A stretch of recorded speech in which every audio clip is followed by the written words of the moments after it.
पहले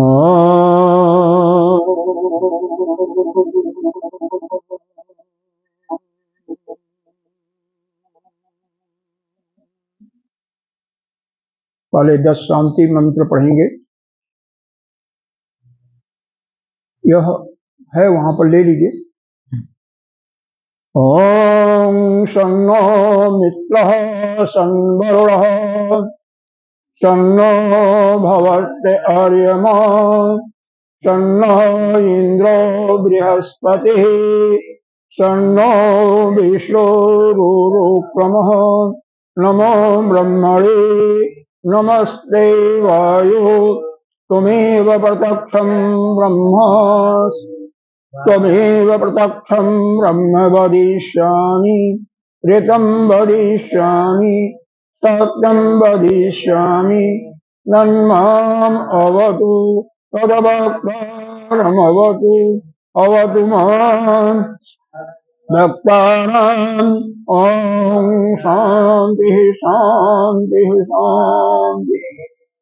ॐ सहनावतु सहनौ भुनक्तु सह वीर्यं करवावहै तेजस्विनावधीतमस्तु मा विद्विषावहै। ॐ शान्तिः शान्तिः शान्तिः।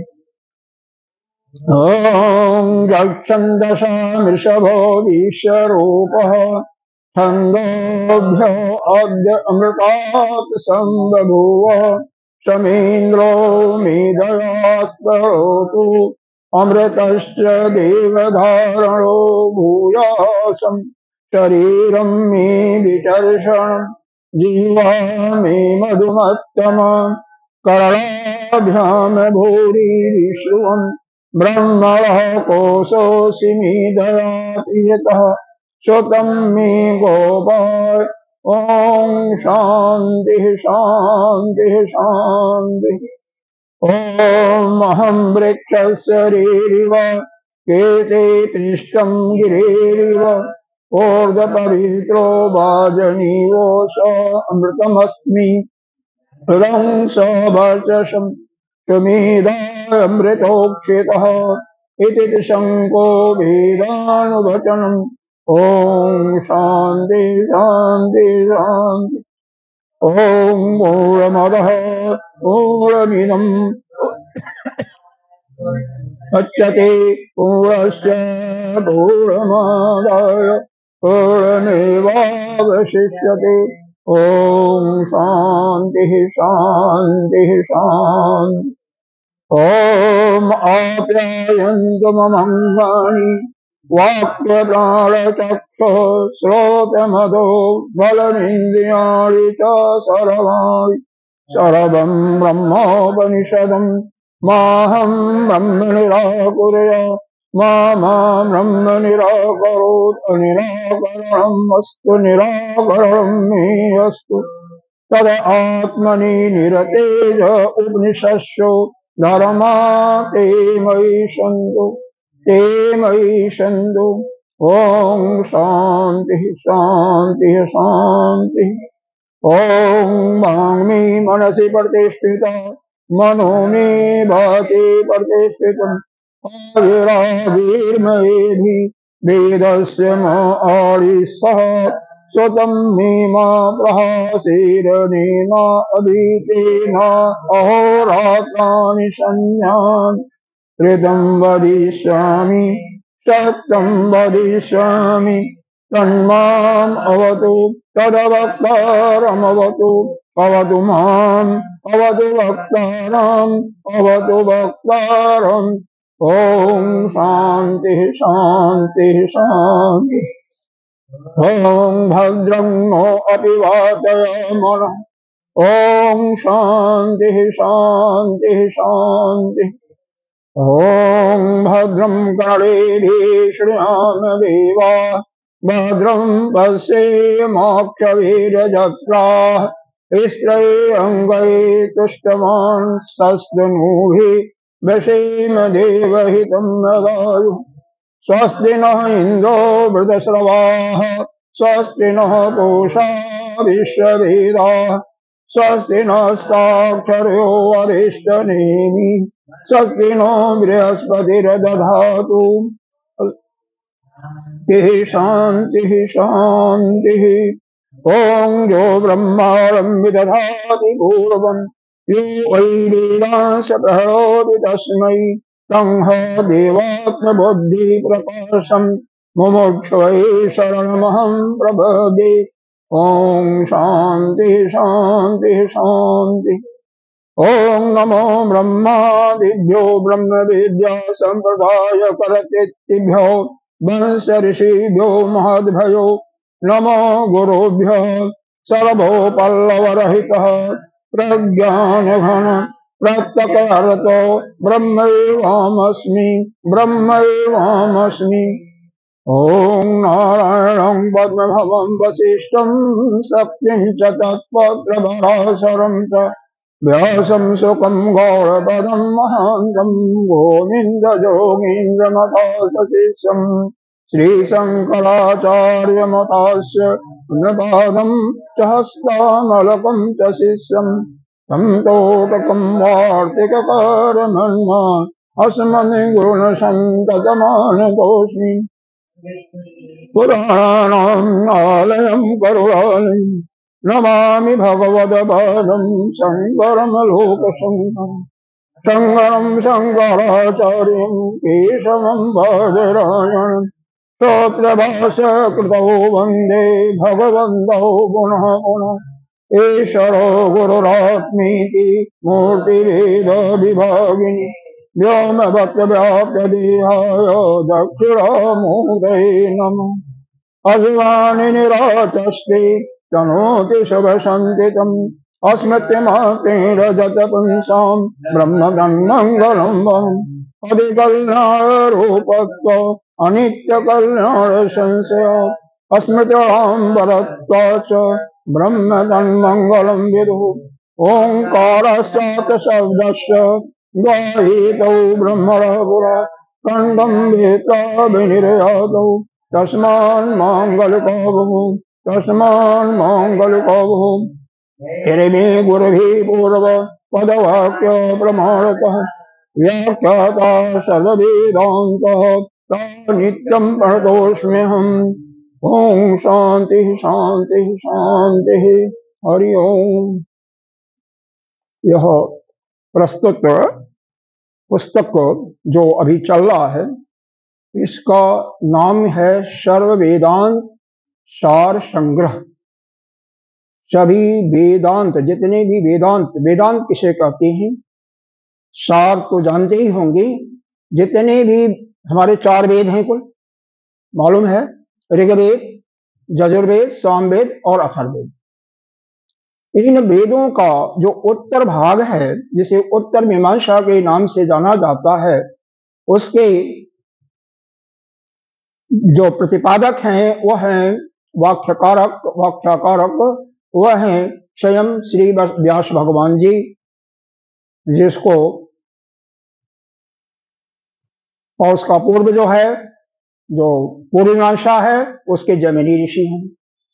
यह व्यास भगवान जो भगवान के 24 अवतारों में से एक अवतार हैं, वह उन्होंने अंतिम में 4000 मंत्रों में 108 उपनिषदों का रचना किया, चारों वेदों का। वही वेदों का सार है। और वेदों का सार क्या है? एक ही ब्रह्म। ईशावास्य इदं सर्वं यद किंचित जगत्यां जगत। संपूर्ण संसार में जो कुछ है केवल एक ही ब्रह्म है। यह आपके ईशावास्य उपनिषद का पहला ही मंत्र का पहली लाइन, ऊपर वाली लाइन है। इसी प्रकार से ऋग्वेद का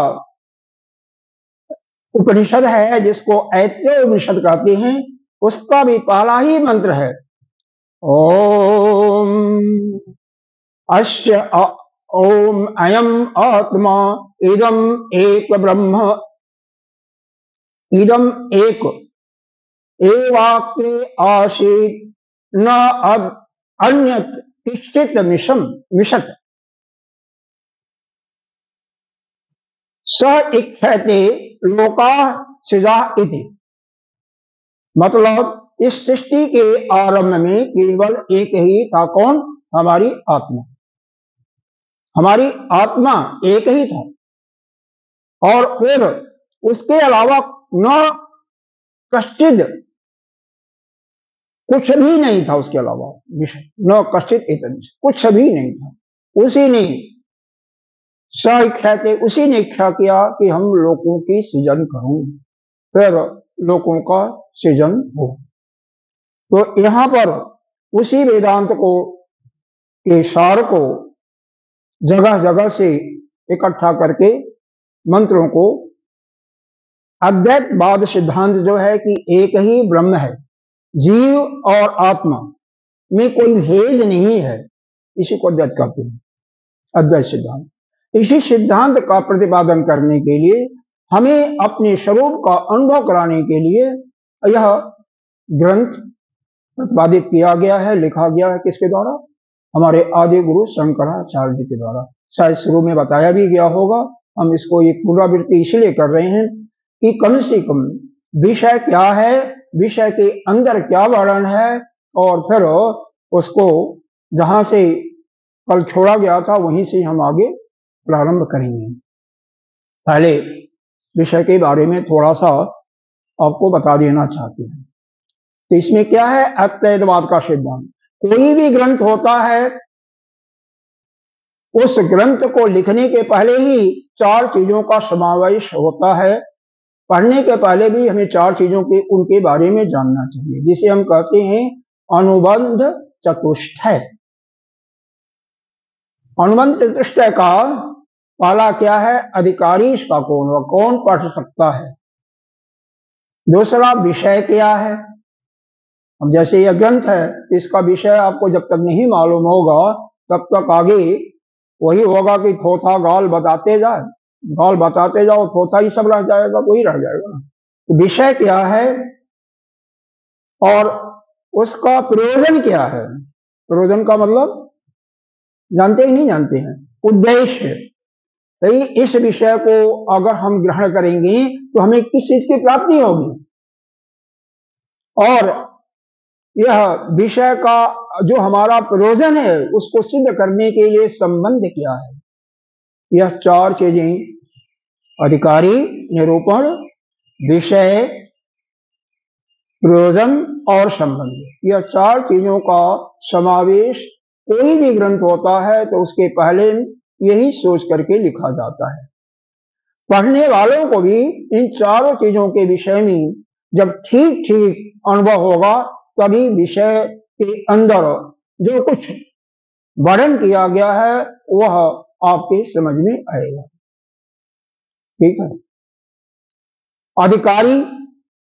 अधिकारी का निरूपण करने के लिए तो थोड़ा सा मुश्किल है, उसमें तो कोई खरे नहीं उतरेगा, लेकिन कम से कम जिसके अंदर मोक्ष की भावना हो, तीव्र इच्छा हो कि हमें इस जीवन के बाद पुनः इस संसार में नहीं आना है, वह यह थोड़ा सा हम डिप्लोमेटिक वे में बता रहे हैं।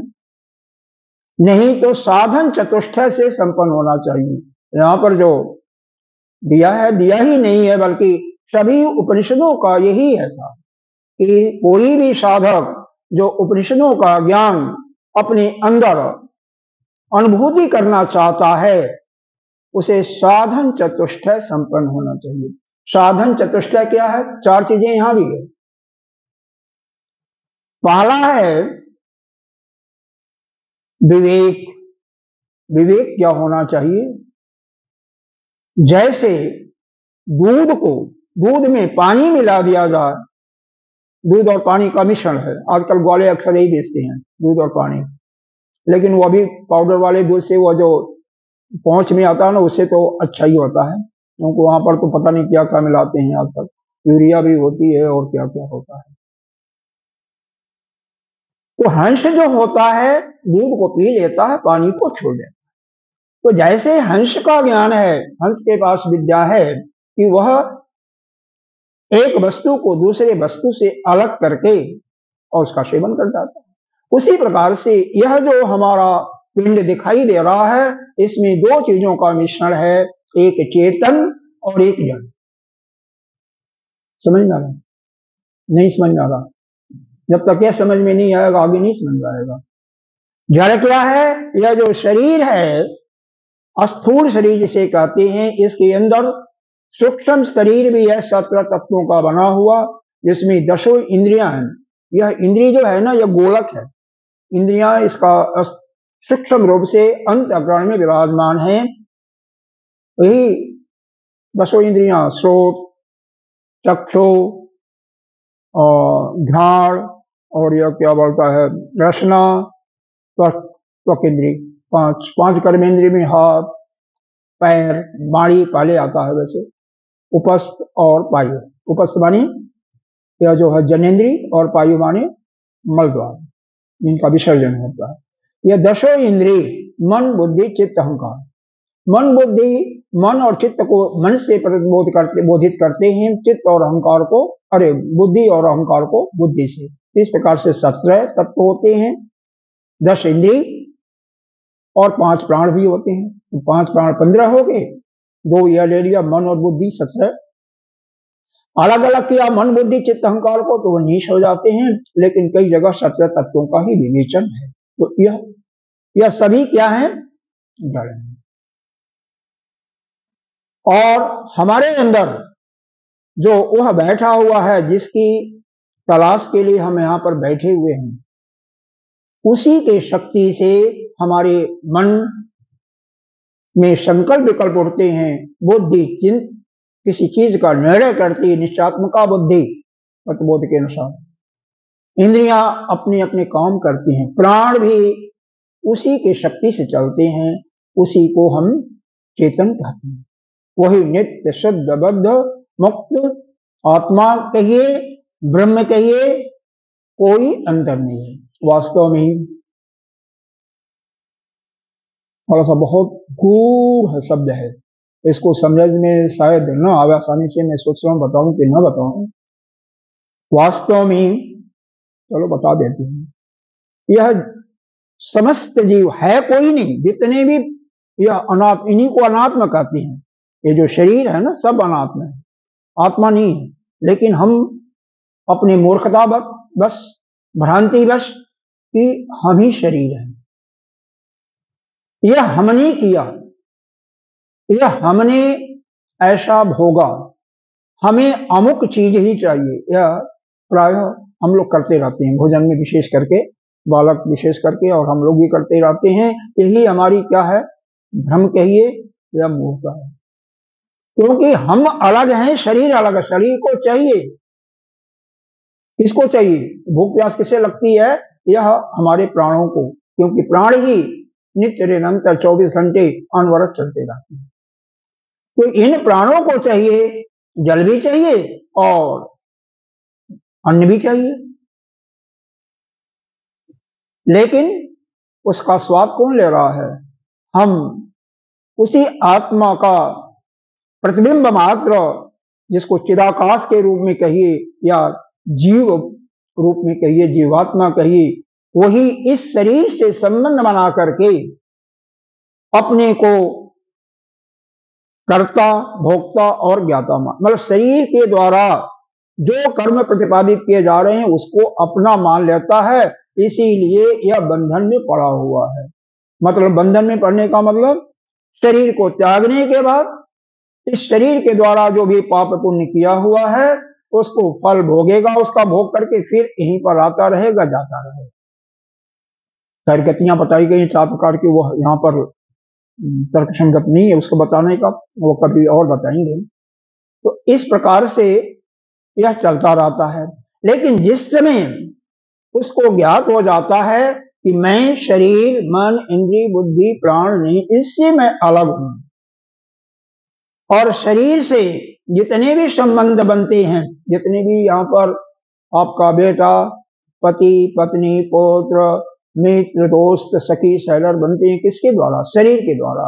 उनसे संबंध अपना अलग कर लेता है, उसी समय वह आनंद में हो जाता है। उसका क्यों?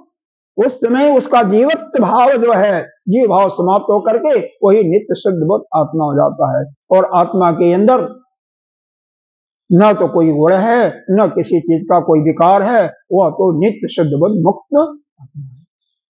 हमें इसी चीज को ज्ञान कराने के लिए, क्योंकि जिस समय हमारा यह जीव भाव ही समाप्त हो जाता, पहले दो चीजें आती हैं। पहले तो शरीर, और इस शरीर से जितने भी संबंध हैं उनको अपना न मानना, उनसे अपने को अलग मानना, यह पहली चीज है। यह जब पहली स्थिति आ जाती है तो उसको कहते हैं आप जीवात्मा हो। ठीक है, अब जब नहीं मानोगे तो जीवात्मा जीव भाव ही समाप्त हो जाएगा। जैसे संबंध तोड़ा कि शरीर जो कर रहा है वो मैं नहीं कर रहा हूं, शरीर जो भोग रहा है मैं नहीं भोग रहा हूं, शरीर जो जान रहा बुद्धि के द्वारा जाना जा रही वो मैं नहीं जान रहा हूं, वैसे ही आप जीवत्व भाव समाप्त करके आप आत्मस्वरूप हो जाते हो। तो यह जो वेद की श्रुति है, जो बताया गया, ईशावासिदम सर्वम जत किंचित जगत, एक ही है ब्रह्म और वही हो जाता है। यहां तक कि गुरुदेव भगवान का अगर प्रवचन का पीछे का ध्यान करें तो उन्होंने बताया है इसमें, वहां पेड़ के नीचे जो प्रवचन कर रहे थे 3 साल के पहले या 2.5 साल के पहले, गायत्री उपनिषद का, ब्रह्मा विश्व में जितने भी देवी देवता हैं, जीव, यह सभी वास्तविकता नहीं है, सभी अध्यारोपित हैं। किस पर? उसी ब्रह्म के ऊपर, कोई नहीं। अब इसी को मैं बताना नहीं चाहता था, लेकिन सत्य को तो जानना ही पड़ेगा, अब उसे नकार नहीं सकते। ठीक है, आपके अंदर आसानी से बैठता नहीं है, क्योंकि हमने जीवन पर्यंत क्या समझा है, पुराणों में क्या समझते हैं, ब्रह्मा विष्णु के नाभि से कमल निकला, उस पर पैदा हुए, है कि नहीं, और उसी पर उन्होंने तपस्या किया, सृष्टि कर। वास्तव में यह सब कुछ हमें इसी चीज को समझाने के लिए बताया गया है, अध्यारोप किया गया है, कल्पित है। इसलिए यह सारा अध्यारोप उसी ब्रह्म पर है, जीव जगत सब कुछ उसी पर अध्यारोप किया गया है, इसीलिए कि जिससे हम अपने स्वरूप का ज्ञान का अनुभव कर सकें। ठीक है, अब ये जो चार चीजें बताई गई हैं उनको समझ लें। इस वस्तु का जो अधिकारी है वह साधन चतुष्टय संपन्न होना चाहिए। तो विवेक की बात चल रही थी, तो उसके अंदर इस आत्मा और अनात्मा का ज्ञान होना चाहिए। यहां पर एक जो कल जो समाप्त हुआ था, यही प्रश्न भी था कि आत्मा क्या है, अनात्मा क्या है, ये बाद में भी आएगा। तो इसका जिसको ज्ञान नहीं है, अब उसके विषय में कैसे वह उस अपने आत्म तत्व का विचार करेगा। दूसरा, इस लोक और परलोक, मतलब मृत्यु के बाद जहां जाओगे, जिसको स्वर्ग इत्यादि कहते हो, यहां पर किसी भी प्रकार के भोग की कामना उसके अंदर से मिट गई है। मतलब जिसकी समस्त कामनाएं समाप्त हो चुकी हैं। कामनाएं कब समाप्त होती हैं?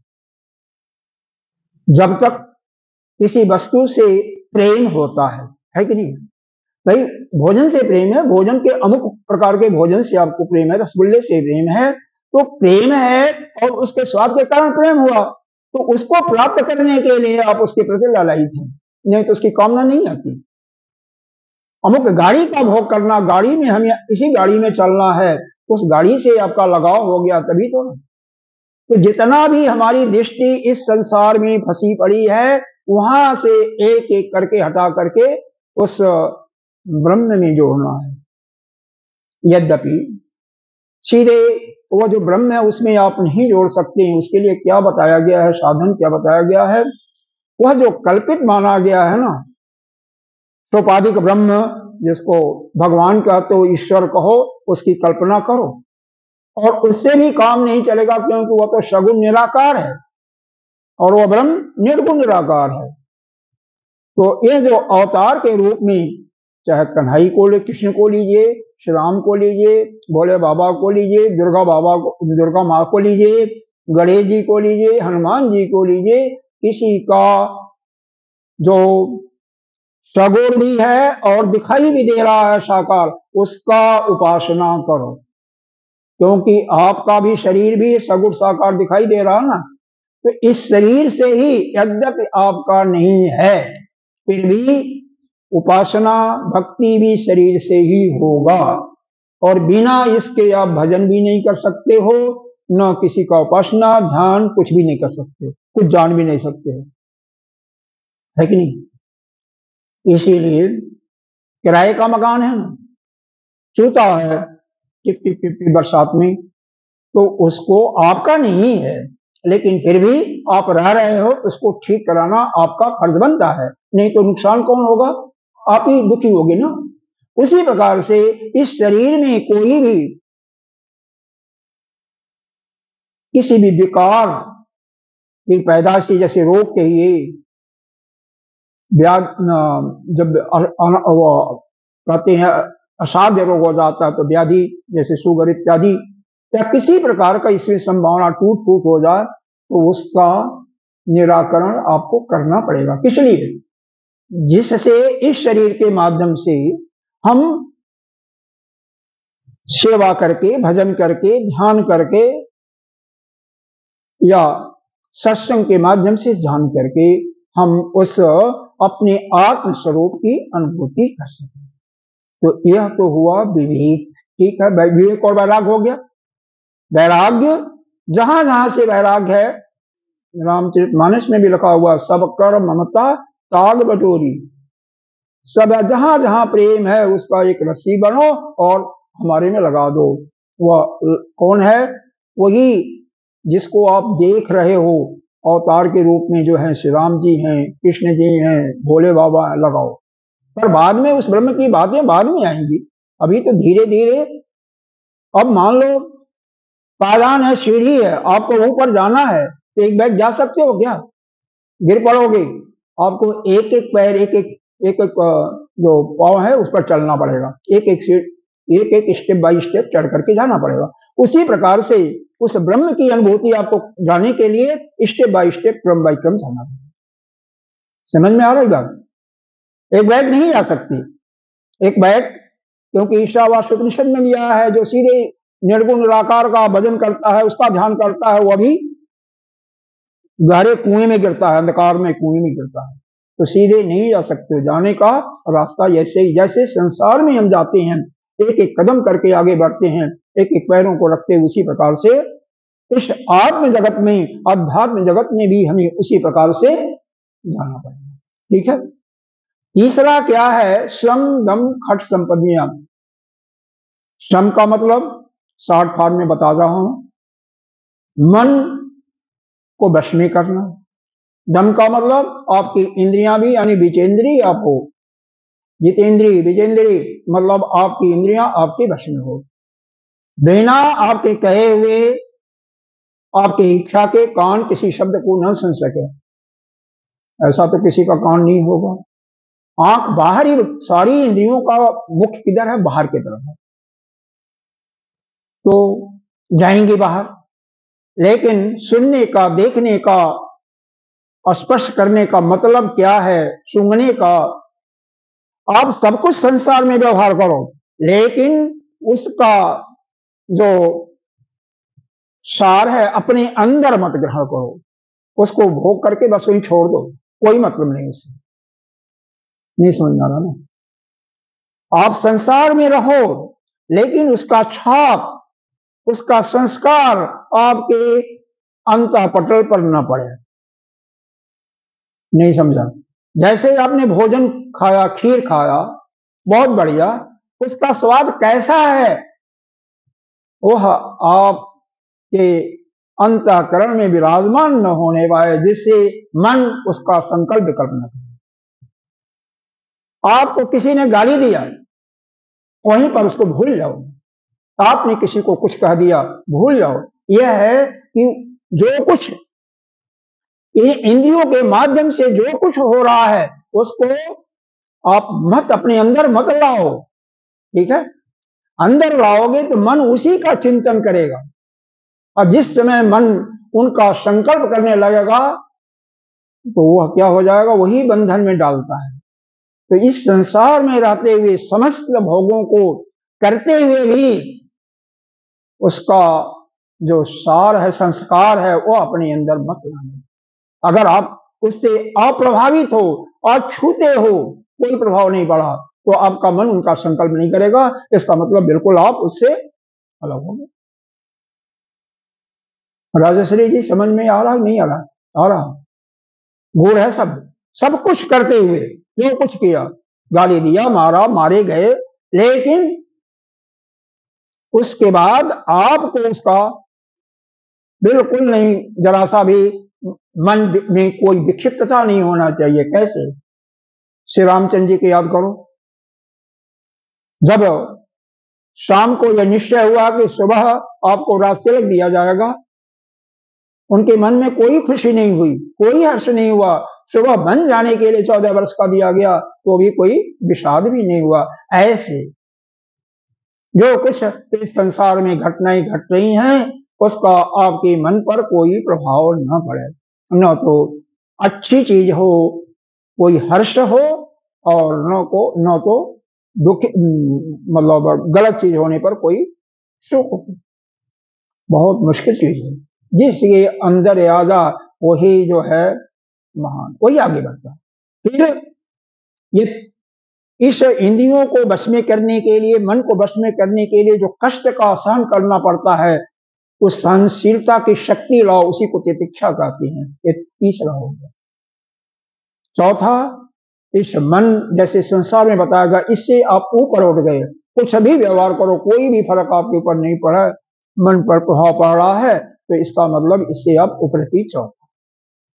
पांचवा, श्रद्धा का मतलब गुरु शास्त्र वाक्येषु दृढ़ सत्य बुद्धिया।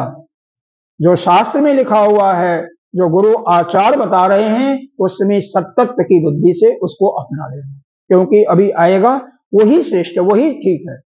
बाकी जो नेत्र से नहीं देख रहे हो वो भी ठीक नहीं है, वो अभी साक्षात आप देख रहे हो, लेकिन वास्तव में है नहीं। ठीक है। और चौथा है समाधान। इन सब चीजों से आपका मन जो है परमात्मा में लगे। बस गीता जी में यही बताया गया 12वें अध्याय में, मयि एव मनदस्तो मयि बुद्धि निवेश्य मयि एव अत ऊर्ध्वं न संशय। जो मेरे में ही अपनी मद बुद्धि को निवेश कर देता है, उसकी ऊर्ध्व गति होगा, इसमें कोई भी शंका नहीं है। देखिए, हम दुकानदार एक कोई गारंटी देता है, वारंटी देता है, उसको विश्वास मान लेते हैं। मानते हो नहीं हो?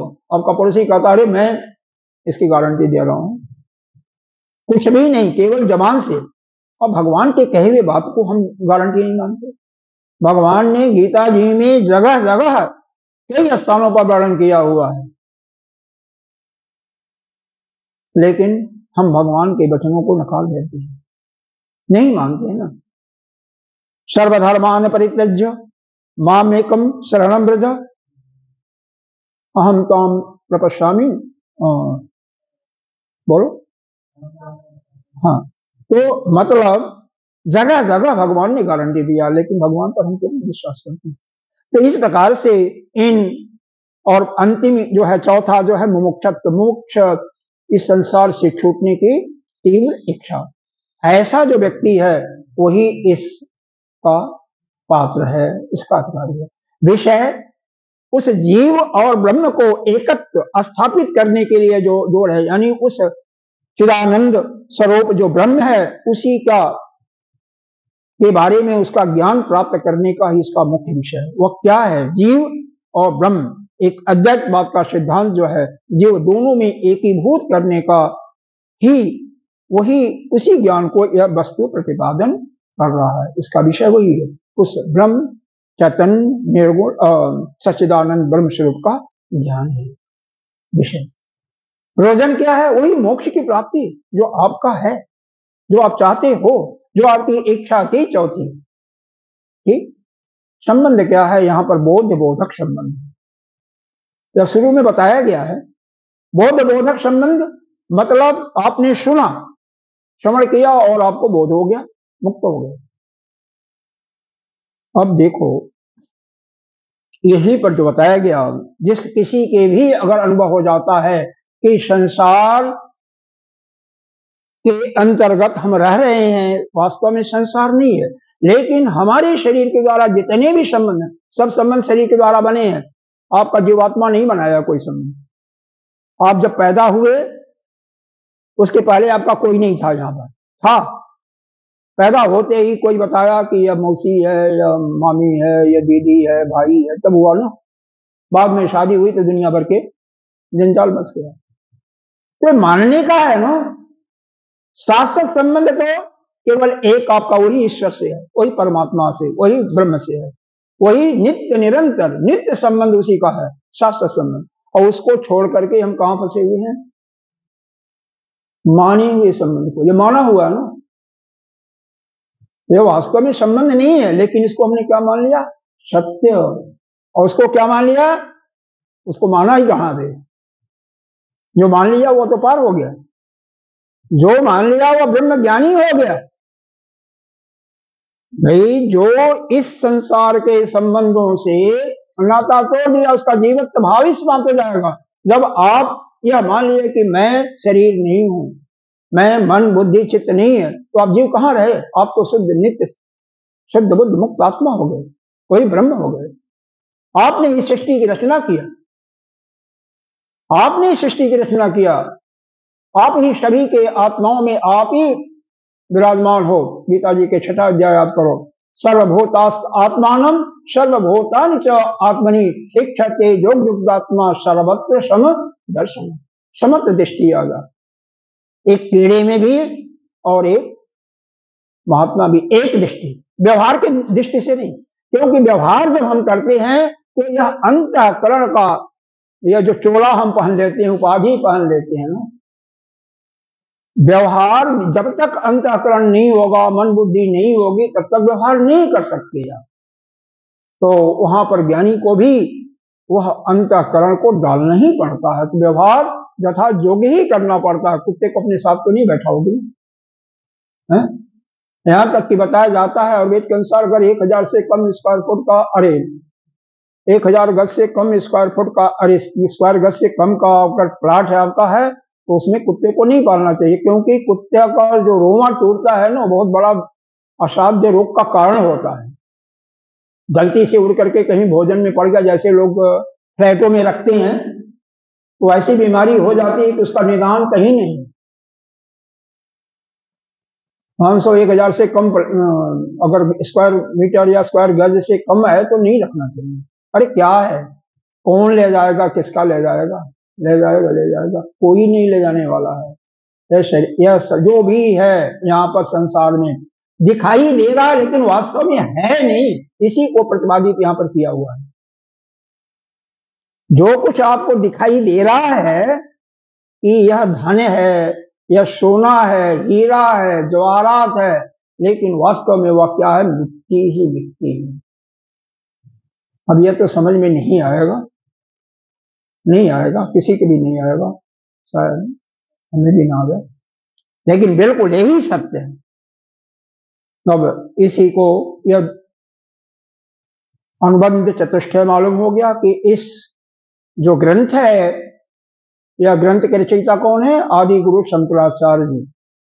क्या वर्णन है? सभी वेदों का सार, यानी वेदांतों का सर्व वेदांत सार का संग्रह इकट्ठा किया हुआ। विषय क्या है? उसी आत्म तत्व का ज्ञान, उसी जो सच्चित आनंद है उसी का ज्ञान, जीव ब्रह्म का एकत्व का ज्ञान। ठीक है, यह विषय अधिकारी ही बताया गया कि साधन चतुष्टय संपन्न हो, यानी जिसके अंदर मोक्ष की तीव्र इच्छा हो, वह तो हमने शार्ट करके बता दिया, छोड़ करके कुछ। जैसे क्यों कि जो नहीं ज्ञान है वह शास्त्र को सुनते सुनते ज्ञान हो जाएगा। देखो, एक को गड्ढा खोल दो, कूड़ा भरा हुआ है, पहले से गंदगी भरी हुई है, नित्य प्रति उसमें कुछ अच्छी चीज डालते रहो, इत्र फुलेल डालते रहो, नित्य प्रति सुगंधित पुष्प इत्यादि डालते रहो। 6 महीने साल भर के बाद देखोगे वह गंदा जो है, गंदगी उसकी पता नहीं कहीं चले जाएगी और उससे सुगंध आएगी। यह अनुभव कर सकते हो, एक छोटा सा गड्ढा बना करके अनुभव कर लो, जो कि अपने घर के पास ही करके इकट्ठा कर लो। उसी प्रकार से यह जो हमारा अंतःकरण है ना, 84 लाख योनियों में हम घूमे फिरे, सबका यहाँ पर गंदगी मल पड़ा हुआ है, उसको साफ करना है। तो अगर तपस्या नहीं कर सकते, यज्ञ नहीं कर सकते हो, योग नहीं कर सकते हो, भक्ति नहीं कर सकते हो, तो नित्य प्रति सत्संग डालते रहो, अच्छी शास्त्रों का स्वाध्याय भी करते रहो, डालते रहो।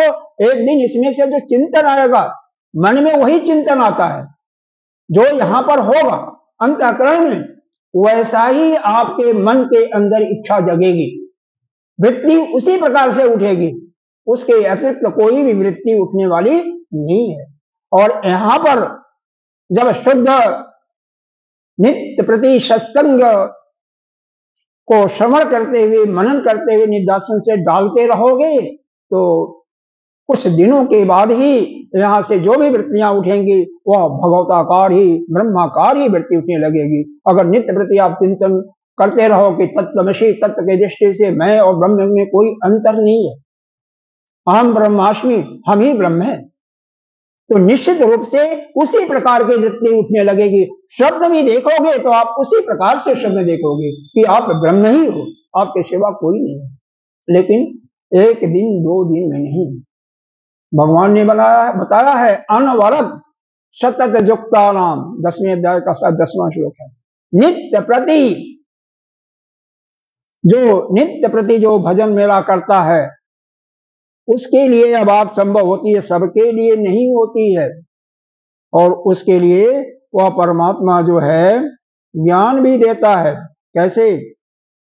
देखो,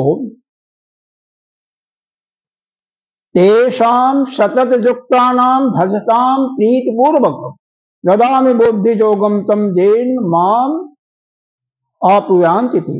जो नित्य निरंतर सतत लगातार, जैसे तेल की धारा गिराई जा रही, कभी टूटे न, एक दिन 1 घंटा 2 घंटा नहीं, लगातार जो भगवान का श्रद्धा पूर्वक भजन करते हैं, अरे उनके नाम का स्मरण ही भजन है, उनकी सेवा ही भजन है, तो उनको क्या देते हैं? भगवान अनुकंपा करते हैं, उनको ज्ञान जो प्रदान करते हैं, खुद नहीं तो किसी के माध्यम से। और उनको क्या है, जिसको प्राप्त करके वह भगवान को ही प्राप्त होकर के मुक्त हो जाते हैं। अब देखो, यहां पर जो रहने वाले हैं, आखिर तो कोई ना कोई विशेष आपके पुण्य रही होगी, तभी तो यह आश्रम बना। उस भगवान की कृपा नहीं है तो और किसकी कृपा है? ये 365 के 365 दिन यहां पर सत्संग चलता ही रहता है, और फिर भी कितने लोग आते हैं? 0.001% कहिए, कम से कम 10,000 की तो बस आदमी होंगे ही, ज्यादा ही होंगे। आजू बाजू अगर 2 किलोमीटर का स्क्वायर एरिया लिया जाए तो कम नहीं होंगे। और कितने आते हैं? 2-4, शाम को 15-20, यही तो आते हैं। तो शाम को तो थोड़ा सत्संग में भी लचक कर दिया जाता है, प्रवचन के रूप में, कहानी के रूप में सुनाया जाता है। और सुबह ज्ञान की बातें जब दी जाती है तो राजश्री को छोड़ करके मेरे ख्याल से इनके यहाँ ठाकुर साहब आ गए, बस, और तो कोई नहीं आता ना। वो आते हैं, कभी कभी कभी भूल जाते हैं, एक और आते हैं ना, वो कभी कभी आते हैं आजकल। हाँ, आपके गांव के हैं आजकल, थोड़ा सा वो भी रेगुलर नहीं आ रहे हैं। हाँ, कुछ होगा। देखो, ये शरीर भी तो ना क्षीण होती जाती है ना, हर क्षण परिवर्तन इसमें हो रहा है। इस शरीर में हर क्षण परिवर्तन हो रहा है, कब कितना हो रहा कुछ पता नहीं, किसी को पता नहीं। तो इसको भी ठीक तो रखना ही पड़ेगा, तभी तो आगे चलेगा। चलिए आगे चलते हैं। अब हम इतना अगर समझ में आपको आ गया है तो आगे पिछले कल 8 प्रश्न बताए गए थे, उन जो नए समझ में नहीं आया उनको सुनेंगे। याद है कौन कौन प्रश्न थे? नहीं, कल। अब उसके बाद उन 8 प्रश्नों का उत्तर यहां पर दिया जाएगा। कौन कौन प्रश्न थे? आत्मा क्या है, अनात्मा क्या है, दूसरा प्रश्न अनात्मा क्या है। हालांकि मैंने भूमिका में ही दोनों को बता भी दिया, आत्मा क्या है, अनात्मा क्या है? आत्मा के और अनात्मा के लक्षण क्या है, दोनों के लक्षण क्या है, ज्ञान क्या है, अगला प्रश्न, अज्ञान क्या है?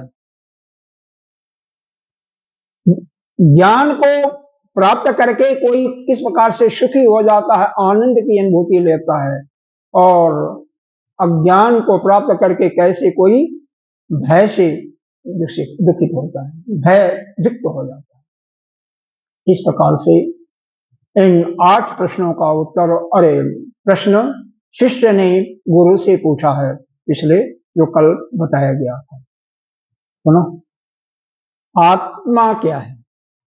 दूसरा, अनात्मा क्या है?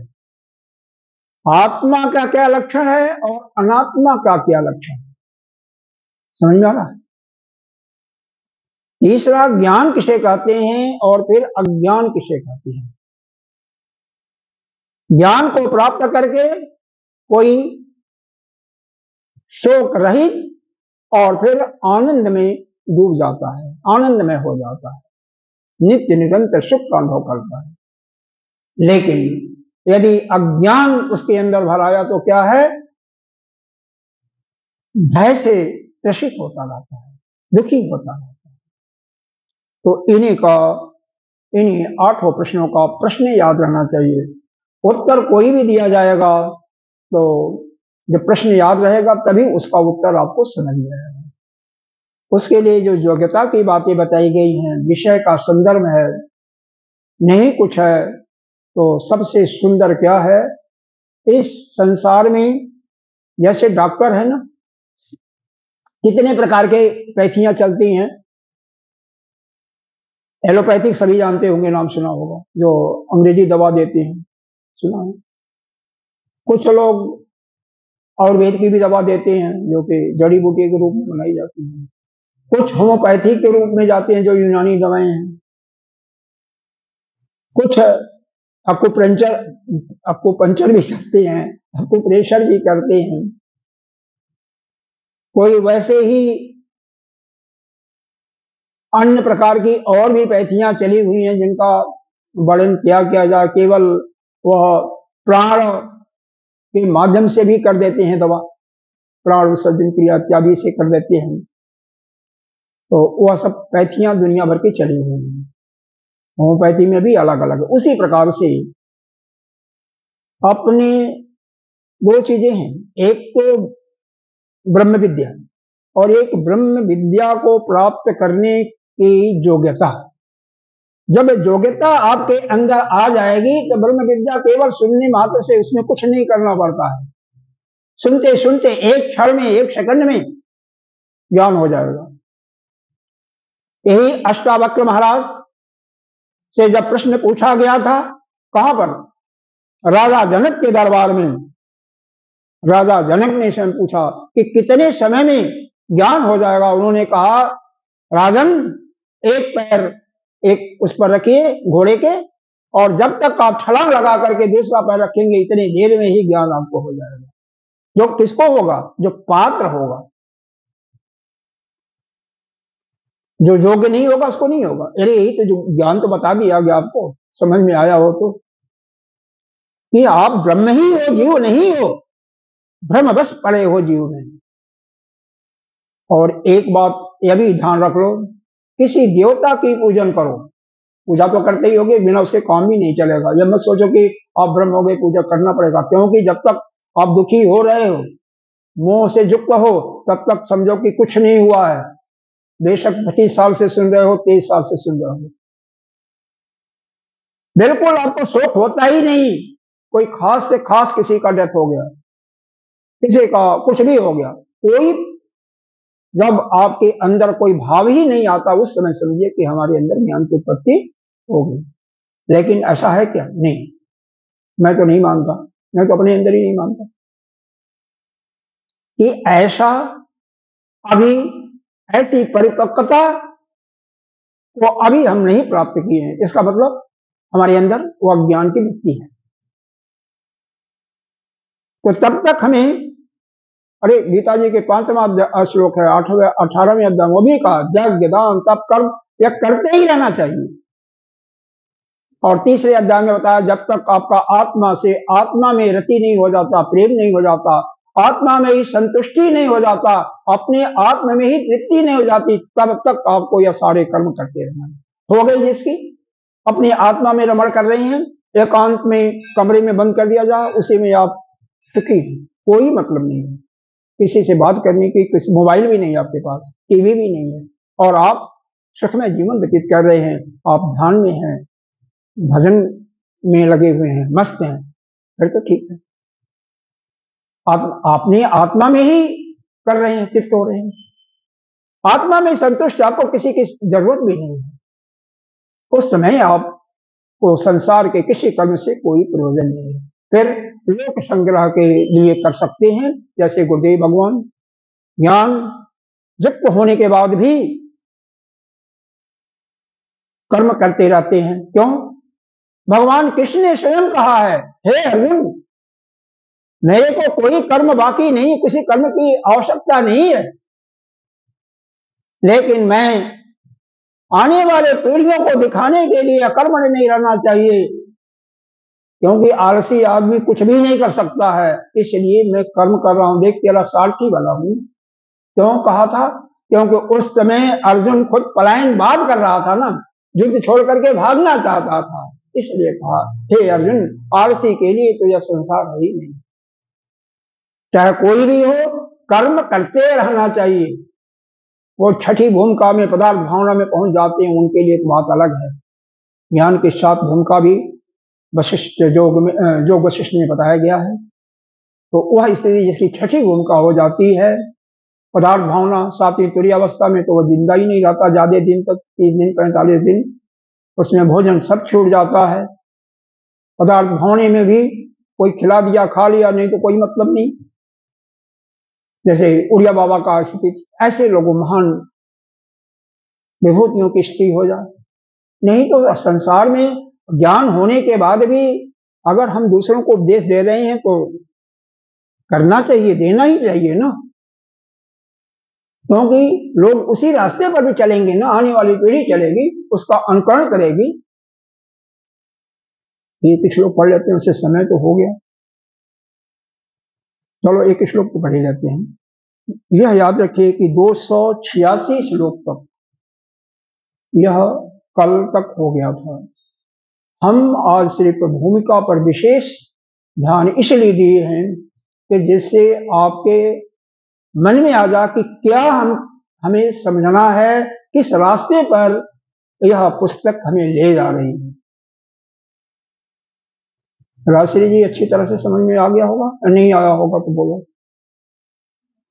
और आप तो बहुत पुराने सत्संगी हो, आप तो वैसे भी कमेंट भी करने में सक्षम हो, कमेंट कर भी लेती हैं। ठाकुर साहब आ गया ना, तो श्लोक पढ़ लेते हैं, बाकी फिर कल देखते हैं, इसके बारे में आगे चलते हैं। न आशेष लोक, पुस्तक तो है नहीं क्या? अच्छा नहीं है, आप लोगों के पास नहीं है। न अशेष लोक अनुभूयमान प्रत्यक्षतो अयम सकल प्रपंच कथम मृष्याद इति शंकनीयम विचार शून्येन कह रहे हैं। देखो, एक घड़ा लो तो हमें क्या दिखाई देता है? घड़ा दिखाई देगा, सुराही दिखाई देगा, या दिया, कोशा इत्यादि दिखाई देगा ना, लेकिन वास्तव में क्या है? वह मिट्टी है। जब ध्यान से देखोगे तो मिट्टी है। उसी प्रकार से यहाँ पर आप ठाकुर साहब दिखा दे रहे हैं, आप ब्रह्मचारी जी, मैं वक्ता, श्रोता इत्यादि पुरुष से हो कोई नहीं है, ब्रह्म ही, लेकिन भ्रांतिवश, भ्रम के कारण, अज्ञान के कारण हम नाना प्रकार के उपाधियों का चोला पहन लिए हैं। अभी आप जैसे यहाँ पर बैठे हुए हैं तो सत्संगी हैं, गाड़ी चलाने लगे तो क्या हो गए? ड्राइवर। जाकर के आप रसोई में चले गए तो रसोईया। इस प्रकार से, या पुत्र आ गया आपका तो क्या बन गए? माँ बन गई, माता बन गई। पोता आ गया तो क्या बन गई? दादी बन गई। इस प्रकार से ये नाना उपाधियां ही बंधन के कारण है, बंधन का कारण है। और जिस समय सारे उपाधियों को फेंक दो। कोई तो सबको एक एक करके हटाते जाओ तो क्या बचोगे? केवल वही निर्विशेष ब्रह्म ही बचो, कुछ नहीं है। 5 कोष होते हैं शरीर में। कोषों का नाम अन्नमय कोष, प्राणमय कोष, मनोमय कोष, विज्ञानमय कोष, आनंदमय कोष। एक एक डिटेल को बताने का समय नहीं है, एक एक कोषों को हटाते जाओ। यह शॉर्ट फॉर्म में यह जो शरीर दिखाई दे रहा है इसको अन्नमय कोष कहते हैं। क्यों?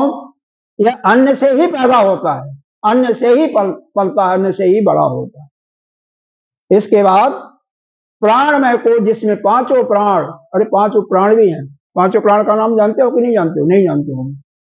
प्राण, अपान, व्यान, उदान और समान, 5 उपप्राण भी नाम कूर्मा, धनंजय, और क्या है? धनवंतर, और एक और कोई है। इस प्रकार से 5 उपप्राण भी, और 5 कर्मेंद्रिय, इनको मिलाकर के यह प्राणमय कोष। मनोमय कोष 5 ज्ञानेन्द्रिय और मन। विज्ञानमय कोष यह बुद्धि और 5 ज्ञानेन्द्रिय। और अंतिम आनंदमय कोष केवल वो तो 3 उसकी बुद्धि होती, 3 उसके वह है या क्या लक्षण? प्रिय, मोद और प्रमोद। जैसे भोजन आ गया आपकी पसंद का तो आपको प्रिय लगा, आपके समीप थाली रख दी गई, थाली उठाने भोजन उठाने की उसकी महक आ रही है तो वह मोद हो गया, और जब अंदर जाकर के स्वाद लिया तो प्रमोद हो गया। इस प्रकार से इसकी ये 3 वृत्तियां हैं। तो इन एक एक कोषों को हटाते हुए शरीर में नहीं हूं, सूक्ष्म शरीर भी नहीं हूं, मनो प्राण भी नहीं हूं, मनो भी नहीं हूं, मनोमय कोष भी नहीं हूं, विज्ञानमय कोष भी नहीं हूं, आनंदमय कोष भी नहीं। फिर आप बीच में एक और आवरण सा आएगा जिसको कहते हैं, यह शरीरों का कारण जिसको कहते हैं, इस दोनों शरीरों का कारण, यह स्थूल शरीर और यह जो सूक्ष्म शरीर, दोनों का एक कारण होता है जिसको अज्ञान रूपी पर्दा होता है। कारण शरीर उसका नाम है और वह अविद्या का ही मूल है। वह आत्मा के रूप में वह भी हट गया तो आप स्वयं नित्य शुद्ध बुद्ध मुक्त हो गए। वह तभी हटता है जब आपके अंदर अज्ञान की निवृत्ति हो जाती है। जब तक अज्ञान रहेगा तब तक वह नहीं मिटता है। लेकिन सुषुप्ति अवस्था में जब आप गहरी निद्रा में सो जाते हो तो सारे कोषों से अलग होकर के आप उस पर्दे के पास आत्मा के बिल्कुल सन्निकट पहुंच जाते हो। तो उस आत्मा की फिर भी आपकी अनुभूति होती, जिससे जब 2 घंटे 4 घंटे के बाद जगते हो तो क्या कहते हो? आज बहुत ही सुख में नींद आई, बहुत आनंद में गुजरा। नित्य प्रति वह गहरी निद्रा नहीं आती किसी को, स्वप्न में ही बीतता रहता है। नहीं स्वप्न भी है तो वह गहरी निद्रा नहीं आती है जिसमें मन भी सो जाए। शरीर तो सोया हुआ है, सारी इंद्रियां भी सोई हुई हैं, लेकिन मन सोता नहीं है जल्दी ना। जब मन सो जाता है तो ही वो गहरी निद्रा आती है, मन बुद्धि कुछ भी नहीं। तो अब इसका विश्लेषण हम कल करेंगे, क्योंकि कहते हैं यहाँ पर सब जो ज्ञानी पुरुष है उसके लिए कुछ भी नहीं है, लेकिन अज्ञानी पुरुषों के लिए सब यह सारा अलग अलग रूप में प्रतीति हो रहा है। और इसी प्रतीति को हटाने के लिए ही ज्ञान की आवश्यकता पड़ती है। लोकान सारे लोक में यह हम प्रत्यक्ष अनुभव कर रहे हैं, देख रहे हैं, लेकिन देखने के बाद भी क्या है? प्रपंच मिथ्या, कुछ नहीं। अरे हमें दिखाई तो पड़ रहा है ना। कथम मृषा शादीत संकनीय, कैसे मिथ्या है, कैसे यह मिथ्या है, इसमें शंका न कौन नहीं करता है?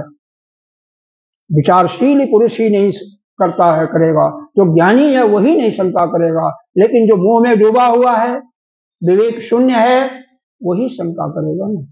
तो इसी वस्तु का यहाँ पर प्रतिपादन किया जा रहा है। जैसे कई उदाहरण दे करके, दृष्टांत दे करके आपको इसी चीज को मन के अंदर बैठाने की कोशिश किया जाएगा कि आप इसको अपने अंदर ग्राह कर लें। लेकिन प्रभु की कृपा भी होनी चाहिए, इसलिए उस प्रभु की आराधना जिसको भी मानते हैं उसका करो। जब किसी की देव की उपासना करो तो आपके अंदर जो आत्मा है और उसकी आत्मा दोनों एक ही है, दोनों ब्रह्म और एक ही है, अलग नहीं है। गणेश जी की आत्मा और आपकी आत्मा या दुर्गा जी की आत्मा आपकी आत्मा एक है, अलग नहीं है, वही ब्रह्म है, ब्रह्म स्वरूप वही है। ऐसा जब नित्य निरंतर विचार चलता रहेगा तो फिर कहीं उस सत्य का आपको ज्ञान होगा, जिससे हमेशा हमेशा के लिए शोक मोह की निवृत्ति हो जाएगी और आप स्वयं अपने स्वरूप में स्थित हो जाएंगे और इस संसार के आवागमन से भी पूर्णमिदं पूर्णादुदसुचते पूर्णस्य पूर्णमादाय पूर्णमेवावशिष्यते। ओम शांति शांति शांति। उसको बंद